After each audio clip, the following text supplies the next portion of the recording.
L'agricoltura si poggia su appena il 10% di quella che è la superficie terrestre, che sono le terre arabili. Se si dovesse aumentare, si aumenterebbe a scapito di quello che sono le foreste.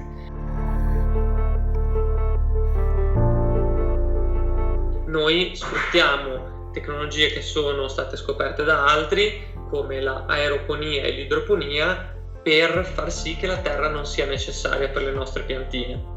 Noi abbiamo inventato in realtà 2 sistemi di crescita delle piante. Uno è un tubo, quindi noi abbiamo una bacinella dentro cui raccogliamo l'acqua non salata, quella che evapora naturalmente all'interno, pompiamo quest'acqua in cima ad un tubo che poi è fatto a spirale lungo il perimetro esterno della calotta e che è inclinato perché scende appunto a spirale e sfrutta la gravità per poi irrigare tutte le piantine che sono lungo tutta la lunghezza di questa spirale.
Nemos Garden è un'opzione per l'agricoltura del futuro perché sfrutta in maniera ecosostenibile un ambiente che non è utilizzato per l'agricoltura.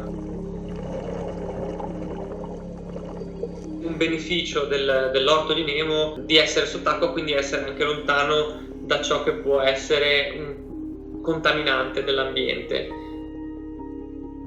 Il nostro interesse è industrializzare questa tecnologia, è un sogno, vogliamo vedere se la nostra intuizione è stata corretta e se effettivamente questa tecnologia può essere facilmente esportata lungo i lidi almeno di tutta la zona, di tutta la fascia equatoriale del nostro pianeta.